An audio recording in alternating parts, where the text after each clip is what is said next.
ধন্য আজ মোরা ধন্য ফুরফুরা তোমারি জন্য ধন্য আজ মোরা ধন্য ফুরফুরা তোমারি জন্য তোমার মাঝে দাদা হুজুর তোমার মাঝে দাদা হুজুর শুয়েছি নিয়তি বরেণ্য ধন্য আজ মোরা ধন্য ফুরফুরা তোমারি জন্য ধন্য আজ মোরা ধন্য ফুরফুরা তোমারি জন্য মুজাতে দে সামরতে দে আওলাদে রাসূল চাচার ছোঁয়ায় সে ফুরফুরা ফুটিলো যে ফুল মুজাতে দে সামরতে দে আওলাদে রাসূল চাচার ছোঁয়ায় সে ফুরফুরা ফুটিলো যে ফুল নবীনতায় প্রকাশ পেল নবীনতায় প্রকাশ পেল হয়ে গেল রূপমালা বর্ণ ধন্য আজ মোরা ধন্য ফুরফুরা তোমারি জন্য ধন্য আজ মোরা ধন্য ফুরফুরা তোমারি জন্য তোমার মাঝে দাদা হুজুর তোমার মাঝে দাদা হুজুর শুয়েছি নিয়তি বরেণ্য ধন্য আজ মোরা ধন্য ফুরফুরা তোমারি জন্য ধন্য আজ মোরা ধন্য ফুরফুরা তোমারি জন্য লাখো লাখো আশিকরা আসে দরবারে ভালোবেসে তোমার দে ওলির মাজারে লাখো লাখো আশিকরা আসে দরবারে ভালোবেসে তোমার দে ওলির মাজারে কত মনে গাথা তুমি কত মনে গাথা তুমি নয় গো তুমি সামান্য ধন্য আজ মোরা ধন্য ফুরফুরা তোমারি জন্য ধন্য আজ মোরা ধন্য ফুরফুরা তোমারি জন্য তোমার মাঝে দাদা হুজুর তোমার মাঝে দাদা হুজুর শুয়েছি নিয়তি বরেণ্য ধন্য আজ মোরা ধন্য ফুরফুরা তোমারি জন্য ধন্য আজ মোরা ধন্য ফুরফুরা তোমারি জন্য ধন্য আজ মোরা ধন্য ফুরফুরা তোমারি জন্য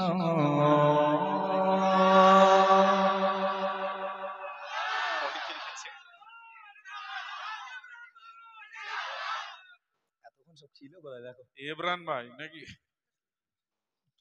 গ্রামবাসীকে নিয়ে তাই তো ঠিক আছে গ্রামবাসীকে নিয়ে মানে যদি না কাঁদে তোমার মন ফরমাইশি কালাম গজলটা আমি একটা স্টেজে গিয়েছিলাম কিন্তু খুব একটা ভালো করে আমার প্র্যাকটিস নেই গজলটা তারপর রিকোয়েস্টের জন্য আমি একটু চেষ্টা করছি শোনানোর জন্য আচ্ছা তুই তো জানিস এই মাইকটা নে এই মাইকটা নে এই দেখে না না ওটা থাক ওটা মোটার কাছে থাক এটা এই মাইকটা একটু চাচাজি সাউন্ড হবে মাইকটা যে একটুখানি দেন তো হ্যালো হ্যালো এই গজলটা আমাদের আক্তার ভালো পারে আমার থেকে হ্যাঁ হ্যাঁ গাঁটা বাঁকা অসুবিধা নেই আসো হবে দাঁড়া তো বাবা এত ব্যস্ত হয়ে যাবে এত সুন্দর একটা সাউন্ড সিস্টেম করেছে আমার চাচা হবে ইনশাআল্লাহ দাও বিশ্ব নবীর অপমানে যদি না কাঁদে তোমার মন বিশ্ব নবীর অপমানে যদি না কাঁদে তোমার মন মুসলিম না মুনাফিক তুমি নবীজির দুশমন বিশ্ব নবে অপমানে যদি না কাঁদে তোমার মন, মুসলিম নও মুনাফিক তুমি নবীজির দুশমন। নবীর প্রেমে জীবন দেবে কে আছো নওজোয়ান, তাকবীর তুলে সিংহ শাবক হও তুমি আগুয়ান। তোমার বুকে ঈমানের বল জবানে আল কোরআন, ভয় কাঁপে কাপুরুষ সব আর নরধম শয়তান। জীবনের চেয়ে বুকে আছে বেশ নবীজির সম্মান, কেমন তুমি থাকবে বসে হলে তার অবদান। তুমি সাচ্চা মুসলমান, ঈমান তোমার ধন, নবীর প্রেমে জাগরত তুমি নির্ভীক পালোয়ান। তুমি সাচ্চা মুসলমান, ঈমান তোমার ধন, নবীর প্রেমে জাগরত তুমি নির্ভীক পালোয়ান। শ্রেষ্ঠ নবীর ব্যঙ্গ করে পাপিষ্ঠ আর বদনসিব, আমরা তাদের ঘৃণা জানাই দিকে দিকে দিকে শত দিয়ে। জাতি সঙ্গে কাজ কি তবে দর্শক হয়ে থাকবে চুপ, সম্প্রদায় সম্প্রীতি যাচ্ছে ভেঙে পাচ্ছে লোক। আজকে যারা কুলাঙ্গারের পক্ষপাতী করছো সব, তোমরা কেন ছাড় পাবে না, সত্য তারা পড়বে ঠিক। বয়কট হবে ধিক্কৃত হবে বিশ্ব জুড়ে, নিন্দা গোড়াবে জাগলে মুসলমান, জাগলে মুসলমান। তুমি সাচ্চা মুসলমান, ঈমান তোমার ধন, নবীর প্রেমে জাগরত তুমি নির্ভীক পালোয়ান। তুমি সাচ্চা মুসলমান, ঈমান তোমার ধন, নবীর প্রেমে জাগরত তুমি নির্ভীক পালোয়ান। নিশ্চয় উদ্ধার দয়ার আদার রহমাতুল লিল আলামিন, তার অপমান করছে যারা দুষ্ট ইতর অশালী। যার পরশের আলো পেল ইউরোপ থেকে সুদূর চীন, তার শানে কেউ বললে কথা মানব না তাই এই জমিন। কেউ কখনো কোথাও যদি সাহস দেখায় ফের এমন, মুসলিম জাতি সঙ্গ গড়ে জবাব দেবে বীর মুমিন। ঘেরাও করো তাদের গদি, ভুলের ক্ষমা না চায় যদি, জোরে হাগো আশা জোরে হাগো আশা। তুমি সাচ্চা মুসলমান, ঈমান তোমার ধন, নবীর প্রেমে জাগরত তুমি নির্ভীক পালোয়ান। তুমি সাচ্চা মুসলমান, ঈমান তোমার ধন, নবীর প্রেমে জাগরত তুমি নির্ভীক পালোয়ান। তুমি সাচ্চা মুসলমান, ঈমান তোমার ধন, নবীর প্রেমে জাগরত তুমি নির্ভীক পালোয়ান। তুমি সাচ্চা মুসলমান, ঈমান তোমার ধন, নবীর প্রেমে জাগরত তুমি নির্ভীক পালোয়ান।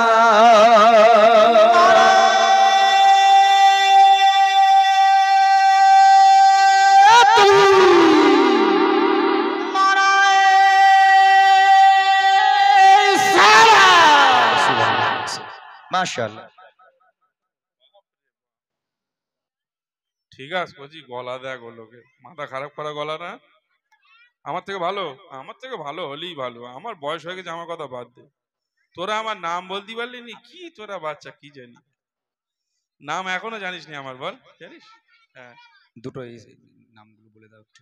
আচ্ছা, আমাদের দুটো ইউটিউব চ্যানেল, একটা হচ্ছে নাত ইসলামিক টিভি, নাত ইসলামিক টিভি, এবং গায়েন টিভি 786। টিভিটা তুলে দেবে, গাইন মোটা 786, ভালো লাগবে। মোটা দিলি খুব ভালো লাগবে নাকি? হ্যাঁ, মোটা আর মোটা, ইমরান ভাই খালি মোটাদেরই দেখে, বুঝলে কি অবস্থা। আমি তো বিশাল মোটা, এই আমার নামটা খারাপ করার পিছনে কার হাত বলে দিনি?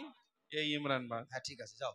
কিচ্ছু না, আমি একদিন প্রোগ্রাম করে প্রথম তখন বাড়ি গেছি আমি, যখন আমার গিন্নি ঘর খুলেছে, আমি ছিটকাঁটা আস্তে করে লাগিয়েছি। আমার একটা ছোট্ট মেয়ে আছে, আমি জানি যাতে না জেগে যায়। ও বাবা, ছিটকাঁটা যেই লাগিয়েছে ও জেগে গেছে। ওরা আসলে লাইভ দেখছিল, দেখতে দেখতে আমার মেয়ে হঠাৎ উঠে বলছে, আব্বু ওই ইমরান কাকু তোমার মোটা ভাই করছিল কেন? আমি বলি, মনা আমি সাইজি মোটা ওই জন্য। বলে না না, বলে অন্য কিছুর জন্য। আমি বলি তাহলে ভালো করে বলি? বলে হ্যাঁ ভালো করে বলো। বলি মোটা ভাই মানে হলো বড় ভাই। কি ভালো করে বল, তাকবীর দে, নারায়ে তাকবীর, জোরে হোক নারায়ে তাকবীর, নারায়ে তাকবীর। ততটা পুরো ভুল দিয়েছে বাবা, বিশ্বাস করিস না যেন। আরে ও খেয়ে খেয়ে মোটা হয়েছে, উদ্দাম পাদ্দাম খাই শুধু, বুঝলি। যাক আলহামদুলিল্লাহ, একটা ফরমাইশ আমার ভাইজানের আপেলের যে ঘটনাটা, আমি ঘটনাটা পুরো গাইছি না, জাস্ট কয়েকটা ছন্দ গেয়ে দিচ্ছি, ঠিক আছে? তারপর বুড়িমাটা গাইবো, তারপর একটু ভাইদের নিয়ে একটু উর্দু গজল গেয়ে ইনশাল্লাহ বিদায় হবো, ঠিক আছে? লাস্টের দিকে একটু জমিয়ে দিয়ে বিদায় হবো, ঠিক আছে? চলে। ওই দেখা যায় স্রোত বয়ে যায়, এক আপেলে ভেসে যায়, আল্লাহর বলে আবু সলে মুসা সেই আপেল খেয়ে নেয়। ওই দেখা যায় স্রোত বয়ে যায়, এক আপেলে ভেসে যায়, আল্লাহর বলে আবু সলে মুসা সেই আপেল খেয়ে নেয়। বলে না ছেড়ে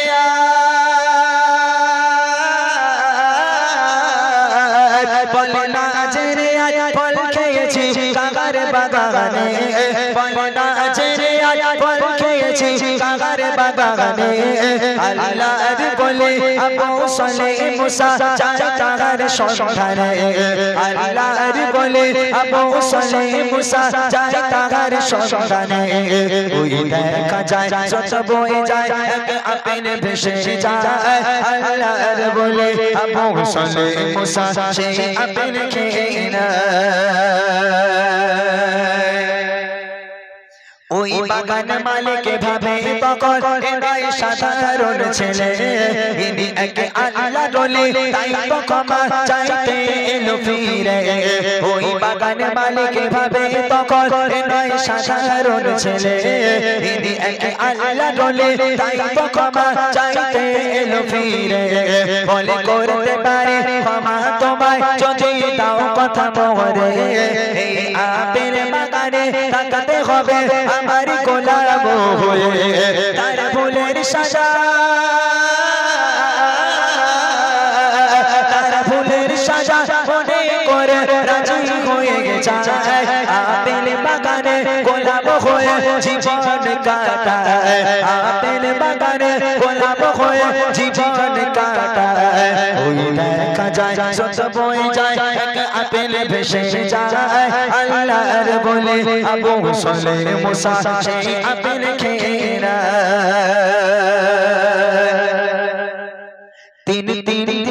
তিনটি বছর পরে আবার গেল মালিকের দ্বারে, বলে দাও গো ক্ষমা করে আমায় যাবো ঘর ফিরে। এবার মালিক বলে ক্ষমা আমি দেব তোমারে, আমার মেয়েকে তোমায় বাবা করতে হবে বিয়ে।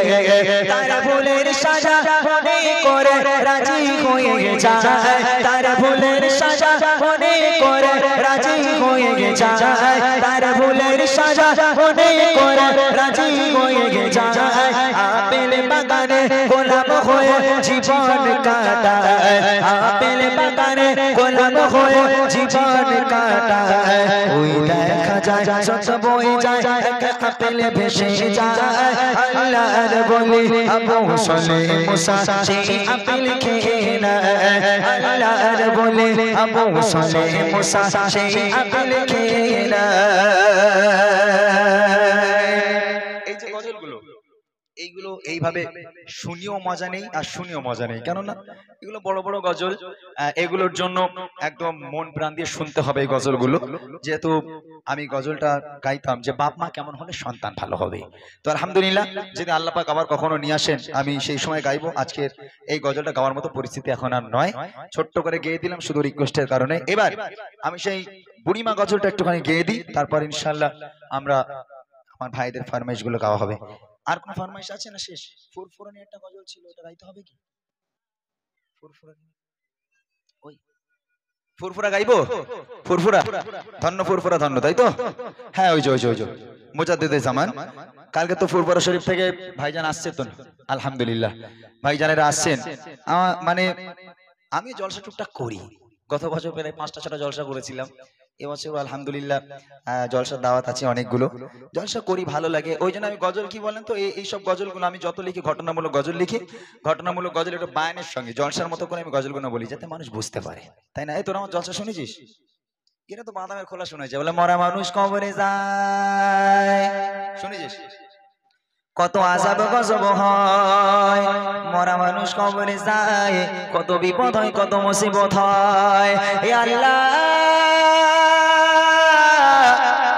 আমি দোয়া চাই তোমার দরবারে, আমার যা দান করেছে দানের বাবার কাঁধে জ্যান্ত মানুষ কবরে যায়, যেন কোনো বিপদ দিও না। কে বলতে এটা? কার নকল? বলে বাপ জানেরা কি বলবো, ও ভাই জানেরা কি বলবো, দেখতে দেখতে এক তালা নয়, দুই তালা নয়, তিন তালা নয়, 7 তালা জাহাজ পানির তলায় ঢুকে গেল। আমি এই নকল টকল গুলো হয়তো এখানে আপনারা শুনেছেন কিনা আমি জানি না, বহুদিন আগে তো নকল করতাম। এই নকলটা কি করে আসে, অনেকে বলে ভাই তুমি যে নকল গুলো করো কি করে হয়, অনেকে জিজ্ঞেস করে। তো আমি আপনাদের কাছে একটু খোলাসা করে যাই। আমি ছোট্টবেলা থেকে যখন আমি স্কুলে পড়তাম তখন থেকে আমি গান বাজনা শুনতাম না। আমি গজল, আমার একটা ছোট টেপ ছিল, তখন ফিতে ক্যাসেট টেপ ছিল, ওমর হুজুরের 2টা ওয়াজের ক্যাসেট, এসকেবি সাহেবের একটা গজলের ক্যাসেট, আর বাদামের খোলা। এই 4টে ক্যাসেট আমি সারাদিন পড়ার সময়টা বাদ দিয়ে সব সময় শুনতাম। এত শোনা শুনেছি, সেই সময় শোনা সেই জাহান্নামার ঘটনা এখন ইউটিউবে পাওয়া যায় না, তবে একটা পেয়েছি, সাউন্ড ভালো নয়। সেই জাহান্নামার ঘটনা এখনো পর্যন্ত যদি একবার আমি মনে করে করে গাই, একদম প্রথম থেকে শেষ পর্যন্ত 3 ঘন্টার ওয়াজ পুরো এক জায়গায় বসে করে দিতে পারবো। এইরকম শোনা শুনেছি। প্রথমে ওমর হুজুর ওই ক্যাসেটটা যখন চালাতাম, উনি বলতেন আমার দিনদার ইমানদার ভাইরা, নেককার আল্লাহওয়ালা ভাইরা, যেমন বলে এরকম করে। যখন ওয়াজে যাবে, যখন ওমর হুজুর যখন, তখন আল্লাহ পাক কণ্ঠ খুব ভালো ছিল তখন, এখন তো বয়স হয়ে গেছে, অসুস্থ মানুষ, দোয়া করি আল্লাহ পাক সুস্থতা দান করুক। তখন টনটনে গলা ছিল একদম, সম্ভবত ভাঙর কলেজে ওয়াজটা হয়েছিল, শুনেছিলাম যতটা আর কি। তিনি টান দিয়ে বলে এইভাবে, জাহান্নামের আগুন দরওয়াজা খুলে দেওয়া হবে, আর জাহান্নামের আগুনে জিহ্বাটা লম্বা করে তাদের নিকটে যখন আসতে থাকবে, ওই জাহান্নামের ভয়ঙ্কর অবস্থা দেখে তাদের জবান খুলে যাবে, পরিষ্কার তারা বলতে থাকবে লা ইলাহা ইল্লাল্লাহ, লা ইলাহা ইল্লাল্লাহ, লা ইলাহা ইল্লাল্লাহ মুহাম্মাদুর রাসূলুল্লাহ বলার সঙ্গে সঙ্গে জাহান্নামের আগুনটা তপ করে ঠান্ডা হয়ে দূরে সরে যাবে। মনে পড়ছে?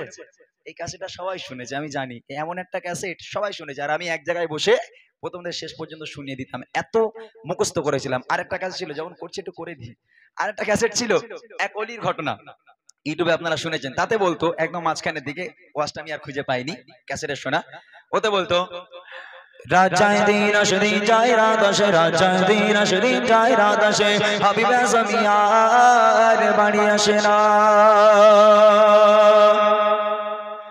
একদিন, 2 দিন, 3 দিন, 4 দিন, 5 দিন, 6 দিন, 7 দিন, 8 দিন হয়ে যায়, হাবিবে জমিয়ার বাড়ি আসে না। হঠাৎ করে হাবিবে আজমের বিবির কথা মনে পড়ে গেল। আল্লাহ কাছে হাত তুলে দোয়া, আল্লাহ তাআলা বাড়িতে যাব, কি নিয়ে যাব আল্লাহ, বাড়িতে ছেলে মেয়ে বিবিরা বুঝি আশা করে আছে, আমি বাড়িতে গেলে তারা আমার সামনে এসে দাঁড়াবে, আল্লাহ কোন মুখ নিয়ে তাদেরকে দেখাবো। দুপা করে ঘাটে, আবার পিছনের দিকে এগিয়ে যায়, আবার দুপা করে ঘাটে, আবার পিছনের দিকে এগিয়ে যায়, হাবিবে জমিয়ার বাড়ি যেতে পারে না। এরকম এইভাবে আমি নকল শিখেছিলাম, মানে এত শুনেছিলাম, যেগুলো মুখস্থ ছিল বলে নকলটা অটোমেটিক হয়ে গেছে। যাক আলহামদুলিল্লাহ। সেই ফুরফুরা শরীফকে নিয়ে এই গজলটা লেখার আমার একটা কারণ ছিল। আমি সত্যি সব গজল গেয়েছি, আমার কখনো মনে হয়নি, মানে আমার মনে ছিল না যে ফুরফুরা শরীফকে নিয়ে একটা গজল করা আমার দরকার।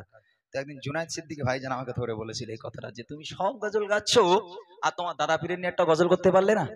সেই দিন রাত্রের বেলা বাড়ি এসে, আমি বাড়ি এসে গজলটা লিখেছিলাম, এবং পরের দিন রেকর্ডিং করে তার 2 দিন পর ভিডিও ফুরফুরা শরীফে ভিডিও করে ছেড়ে দিয়েছিলাম। আমার সত্যি এই গজলটা জুনায়েদ ভাইজান আমাকে মনে করিয়ে দিয়েছিল যে গজলটা লেখো, লিখে দাদা হুজুরকে একটা গজল গাও, সেটাই গাইছি, যেটা আমার এখন আপাতত ফোনের কলার টিউনও করা আছে, আপনারা শুনেছেন। কবি লিখছে দেখেন, যে মাহাদি সৈন্য সিপাহী ফিলিস্তিনকে নিয়ে একটি কালাম ইমরান ভাই লিখেছিল, সেটা পরিবেশন করার জন্য বলছে। ইনশাআল্লাহ সব হবে, একের পর এক হবে, আগে কিছু নতুন নতুন কালাম শোনানো হোক, তারপর ইনশাআল্লাহ পুরনো কালাম। এগোজি তোরা ফিলিস্তিনি গজল শুনেছিস? এই সোনামণি তোমরা বসো, দাঁড়িয়ে কেন সব? এই এগোজি, এই ভিডিও করার দরকার নেই, এত ইউটিউবার এসেছে, আবার তোর ভিডিও লাগবে? ইউটিউবে সার্চ করবি শুধু এমডি ইমরান মেরান, হাত দিয়ে তুলবি চটচট মর্ম করে, কত লিবি? ভিডিও করার দরকার নেই, বস তোরা বস, এই বস, এই হাবিব সাহেব বস, দাঁড়িয়ে কেন? বসে যা। তকবির দিয়ে অনেকক্ষণ তকবির হয় না, নারে তাকবীর। এবার মনে হচ্ছে তোদের ভলিউম কমে যাচ্ছে, এবার আমাদেরও ভলিউম কমে যাবে। জোর করে তকবির দে, নারে তাকবীর। হ্যাঁ, বিভিন্ন ধরনের গজল শোনানো হবে। তার কারণ দেখেন, এই যে এত বড় একটা মাহফিল সেজেছে, এর ভিতরে দু রকম দর্শক আছে। একটা হচ্ছে যারা একটু নতুন কালাম শুনতে ভালোবাসে, আবার কেউ কেউ আসে যে ইমরান ভাইয়ের পুরনো কালামগুলো শুনবো। তো সেই জন্য আমাদের দু রকমই গাইতে হয়, একটু ওয়েট করুন, নতুন পুরনো সব রকম হবে। কারণ দেখেন, এই গজল জগৎটা এসেছে কিন্তু খুব বেশি দিন হয়নি, এরকম ভাবে স্টেজ প্রোগ্রাম হচ্ছে খুব বেশি দিন হয়নি। খুব জোর হলে 17-18 বছর হয়তো এরকম প্রোগ্রাম হচ্ছে। তার আগে কি ছিল, আমাদের সমবয়স্ক, আমার সমবয়স্ক যারা আছেন, আমার ঊর্ধ্বে যাদের বয়স, তারা জানেন ছোট্ট একটা বই ছিল, তাতে 3টে গজল লেখা ছিল। প্রথম গজল কি, আমার প্রাণের দয়ার নবী দাওনি কেন দেখা, তোমায় ছাড়ি আর কতকাল থাকবো আমি একা। পৃষ্ঠাটা উল্টালেই, নৌকার মাঝি পার করে দে, দেরি করিস না, জিয়ারতে যাবো আমি সোনার মদিনা। নৌকার মাঝি পার করে দে, দেরি করিস না, জিয়ারতে যাবো আমি সোনার মদিনা। তারপর যখন পশ্চিম বাংলায় আমাদের এসকে হাবিবদা আসলো, আর গজলের কোনো অভাব নেই। তখন মানুষের মুখে মুখে একটাই গজল, কি গজল, ও সকিনা আর কি দোনা, ও সকিনা আর কি দোনা, ফেলো না তুমি চোখের পানি, ও সকিনা। এরা মনে মনে করছে মোটা তো ছকিনা গাইতে হবে না, বস। ছকিনা গাইবো না, ইমরান ভাই গাইবে, জাস্ট বললাম। চলুন, কিছু ফরমাইশ এসেছে, আমি একটু বলে দিই। কার হলো ধারায় আগমন, আমার নূতন নবী দিবসের কালামটা, ইয়া নাফসি ইয়া নাফসি। আর তারপর এখানে আছে পলকে জীবন দিয়ে দেব, আর বেলালের ঘটনা, বেলাল রাজের ঘটনা। আপনারা বসেন, ইনশাআল্লাহ আমি আপনাদের শোনাবো ছোট্ট করে। এখন আপাতত ইয়া নাফসি গজলটা, এটা একটা নরম সুরের গজল, তবে আশা করছি আপনাদের ভালো লাগবে। একটু মন দিয়ে শোনেন, তারপর আমি ইনশাআল্লাহ আপনাদেরকে শোনাবো জাহিলিয়াত যুগের কথা। এরপরই জাহিলিয়াত যুগে চলে যাব। এই গজলটি মন দিয়ে শুনবেন, এক ফোঁটা হলেও চোখ থেকে পানি গড়িয়ে পড়বে। খুব করুণ একটা গজল, কবি ছন্দের মাধ্যমে লিখছে, শুনুন। পৃথিবী থমকে গেছে,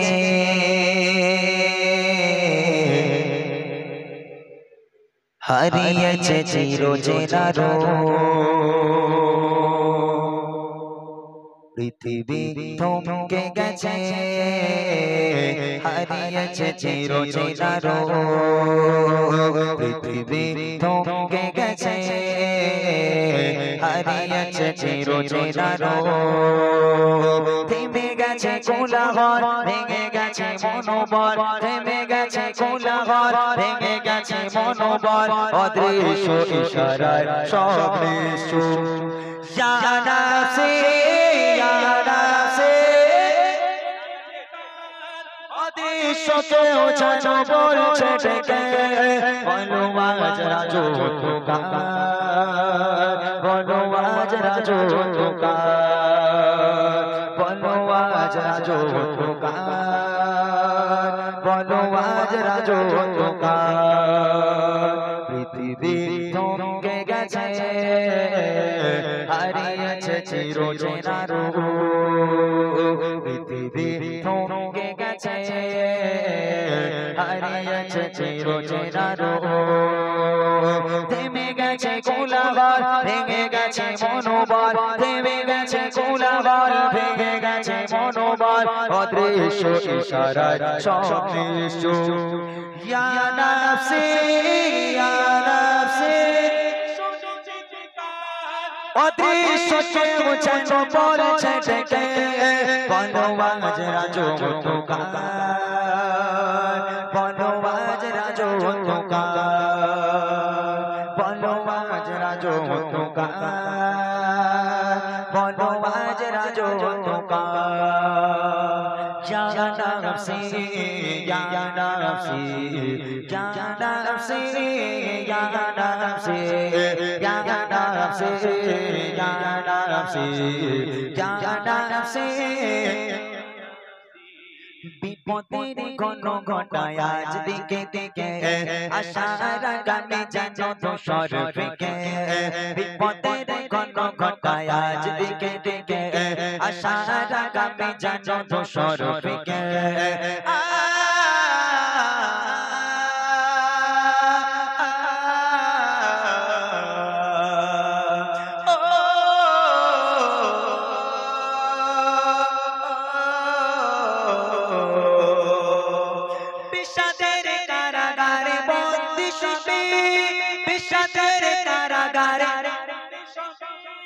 বড় তোর চোগাজ মানবতা ইয়া নাফসি ইয়া নাফসি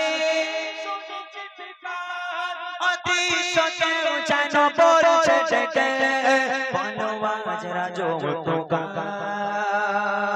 বনওয়াজ রাজো তোকা বনওয়াজ রাজো তোকা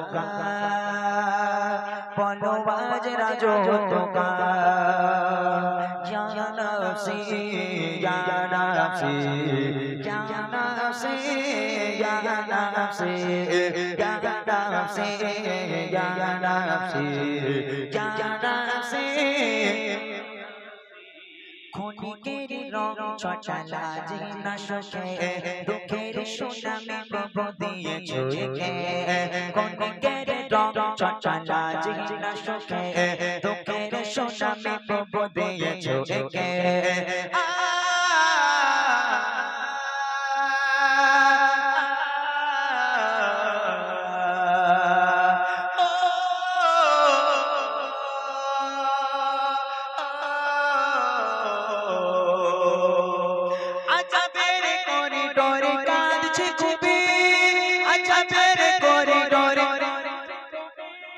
হে রাজা জি রাজা যাই দয়া তোমার ইয়া নাফসি ইয়া নাফসি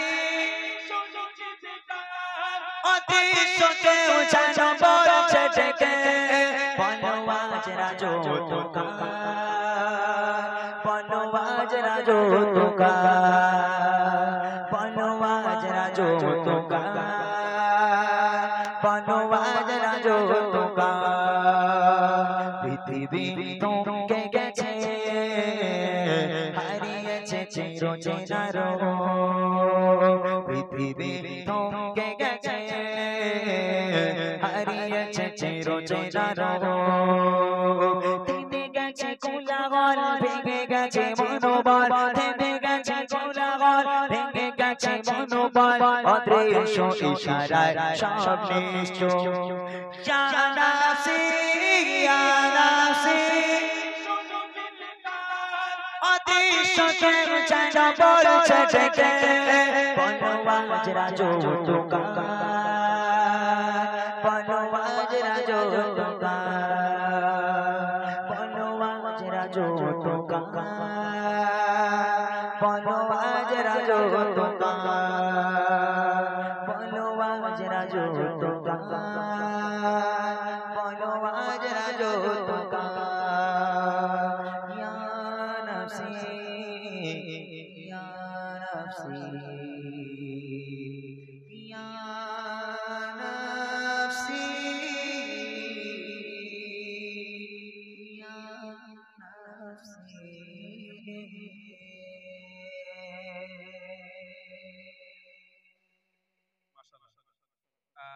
ভাইরা বলছে নাই সেজদা জানা যায় রুকুনাই কেন নাই সেজদা আর নারীদের শরীর নাই কেন জানা যায় নারীদের শরীর নাই কেন জানা যায় নারীদের কবর ভাই কেন হয় আলাদা নারীদের কবর ভাই কেন হয় আলাদা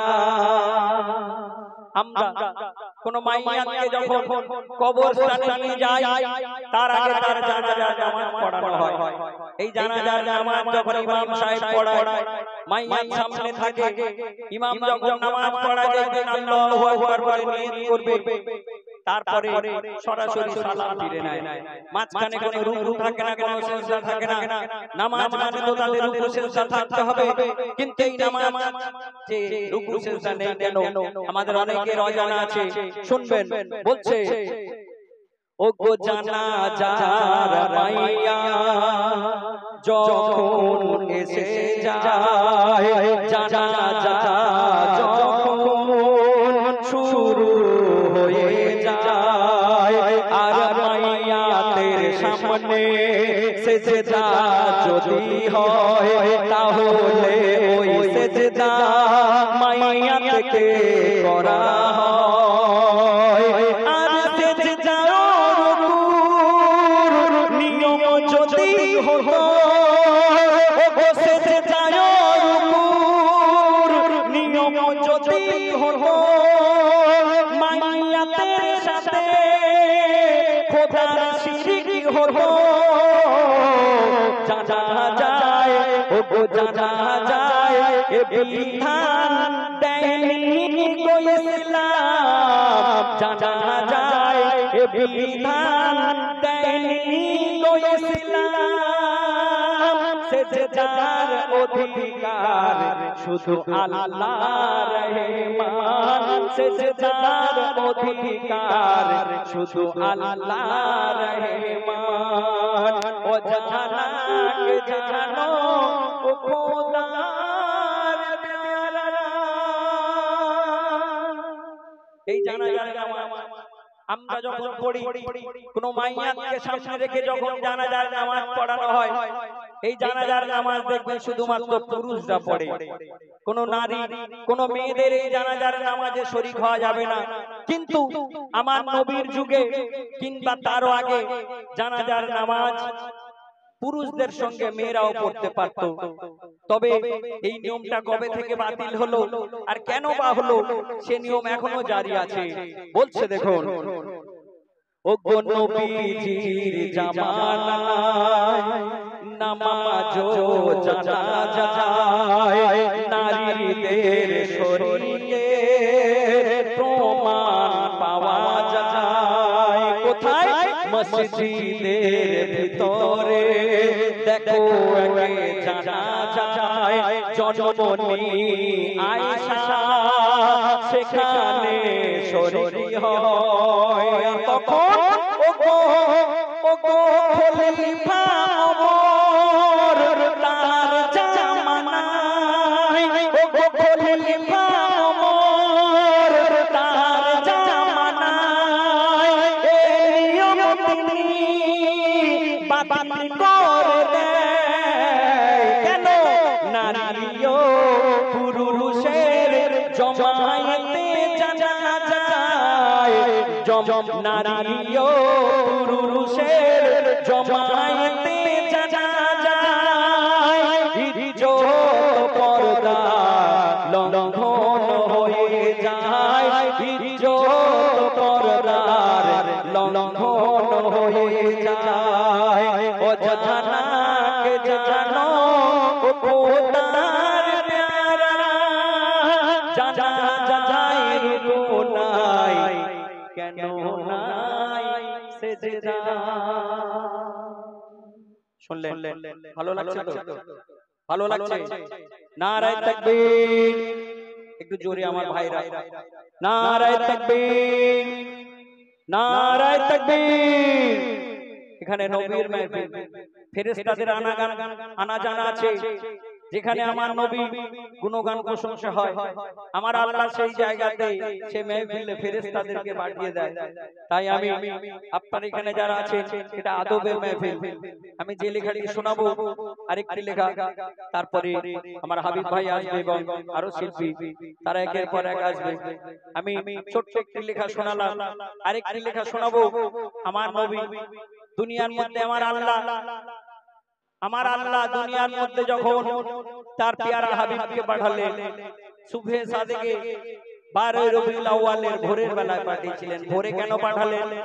কারণ আমার নবীকে এই দুনিয়ার মধ্যে পাঠানোর আগে রাত আল্লাহকে বলেছিল, ওগো আল্লাহ, আপনার হাবিবকে রাতের অন্ধকারে পাঠাতে হবে। আর দিন বলেছিল, ওগো আল্লাহ, আপনার হাবিবকে দিনের আলোতে পাঠাতে হবে। আমার আল্লাহ রাত এবং দিনের মাঝখান ঠিক ভোরের বেলা, যাতে রাত এবং দিন দুজনেই না কেউ মনে দুঃখ ব্যথা পায়, তার জন্য একদম ভোরের বেলা পাঠালেন। আমার আল্লাহ দুনিয়ার মধ্যে পাঠানোর আগে আল্লাহ বললেন, এই আসমান তুমি দেখো, এই জমিন তুমি দেখো, এই চাঁদ সূর্য গ্রহ তারা তোমরা দেখো, আমি কাকে পাঠালাম। তাই আল্লাহ বলছে, আল্লাহ বলে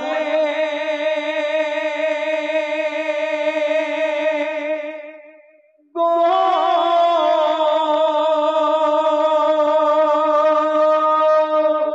ও গো আল্লাহ বলে জমিন বলে, ও গো আল্লাহ বলে জমিন বলে, ফুটলো এমন ফুল, এগুলো গুল দুকুল যারা নাই সমতুল, যার নাম রেখেছি আদর করে। আল্লাহ বলছে, আমি যার নাম রেখেছি আদর করে, মুহাম্মদ রাসূল, আমার মুহাম্মদ রাসূল, তুমি দয়ার রাসূল। আল্লাহ বলে গো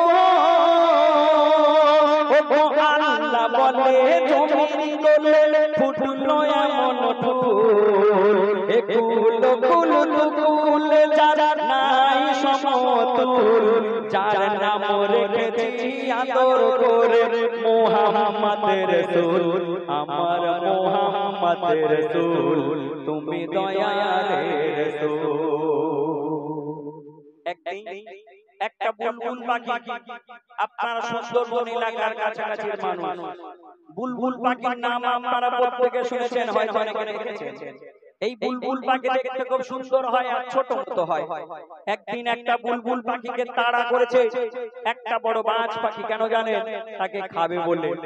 বুলবুল পাখি তখন নিজের প্রাণ বাঁচানোর জন্য উড়ে উড়ে ছুটে ছুটে আমার নবীর কাছে গিয়ে কি বলছে আর কি করছে শুনুন। ও গো একদিন বিকাল বেলা বসেছিল সাল্লে আলা, ছুটে এলো এক বুলবুল, বলে বাঁচাও দয়ার রাসূল। তখন তেড়ে এলো এক বাজ পাখি, তার লাল লালে সোয়াকি, বলে ছেড়ে দাও ওকে দেখি, ও নবী ও যে মোর শিকারের পাখি। আর তখন বুলবুল কেঁদে বলে, আমাকে ছেড়ে দিলে, বুলবুল কেঁদে বলে, আমাকে ছেড়ে দিলে, আমার জান যাবে চলে, আমার প্রাণ যাবে চলে।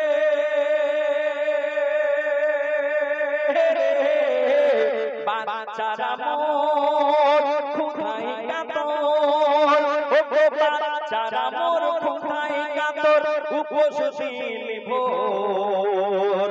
তখন আল্লাহ রাসূল সেই বুলবুল পাখিকে বলছে, ধৈর্য ধরো সবর করো, ও বুলবুল ধৈর্য ধরো সবর করো, ভয় কিছু নেই তোর। কেন? আমি থাকতে পারবে না খেতে কেউ তোর মাংস এক চুল, বলে মুহাম্মদ রাসূল, তুমি দয়ার রাসূল।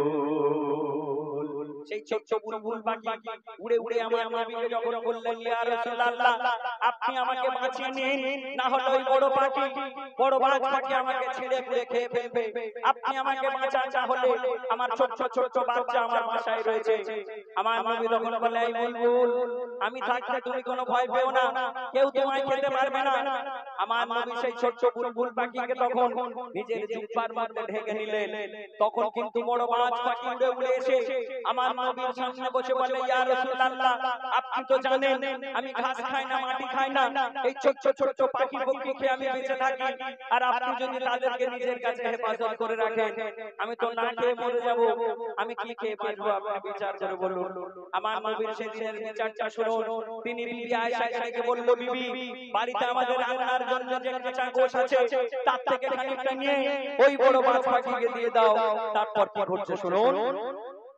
ও গো বলছে দয়ার নবী, ওকে কাঁচা গোশ দাও আয়েশা বিবি, বাজ পাখি খেয়ে নিবি, বুলবুলকে ছেড়ে দিবি।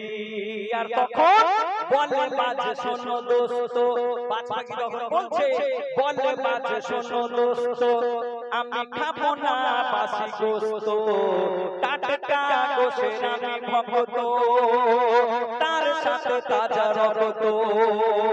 তখন নবী বলে দিলাম মোর কামলি খুলে, তখন নবী বলে দিলাম মোর কামলি খুলে, মোর পিঠের গোস্ত তুই খা তুলে তুলে, ওরে তুই খা তুলে তুলে।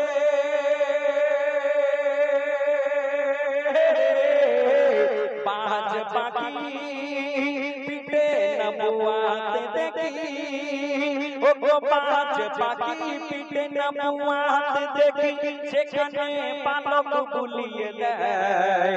নবী বলে কি করলে মোর আরাম লাগে গায়, মাংস আমার তোমার খাবার, ও বাজ ধরছো কেন ভুল, বলে মুহাম্মাদের রাসূল তুমি দয়ালের রাসূল। সব শেষ কথা। সেই বুলবুল পাখি আর সেই বাজ পাখি যারা সেদিন আমার নবীর কাছে বিচারের জন্য এসেছিল, তারা কারা ছিল আর কেন এলো বলছে দেখুন। ও গো খুলে গেল ভেদরাজ, তারা ছিল না বুলবুল বাজ, তবে সেজেছিল নবীজি জজ, বিচার করা নবীর কাজ। আর বুলবুলির ছদ্মবেশে মিকাইল ফারিস্তা আসে, বাজ পাখির রূপ ধরে জিবরিল আসে খোদার আদেশে। আর তারা তখন বলছে কেন শ্রেষ্ঠ নাম তোমার, তুমি কেমন করো বিচার, তার পরীক্ষার ভার দিল মোদের বারবার দেয়া। আর কেন সেরা বলে নবী মোরা সামনে দেখি সবই, এই তো তোমার আসল খুবই। তুমি বুদ্ধি কাটাও ঝগড়া মেটাও, ফেরেশতারা তখন আমার নবীকে বলল তুমি বুদ্ধি কাটাও ঝগড়া মেটাও, নিজের গায়ের গোশত খেতে দাও। কি বিচার, এ তো খোদার বিচার, নিচে তুমি করে দাও। পারলাম জানতে সিদ্ধান্ত নিতে, করলে না কোনো ভুল, ও গো মুহাম্মাদের রাসূল তুমি দয়ালের রাসূল। আল্লাহ বলে গো, ও গো আল্লাহ বলে জমির কোলে, ও গো আল্লাহ বলে জমির কোলে ফুটলো এমন ফুল, এগুলো কুলু কুলে যার নাই সমতুল, যার নাম রেখেছি আদর করে মুহাম্মাদের রাসূল, আমার মুহাম্মাদের রাসূল তুমি দয়ারে রাসূল।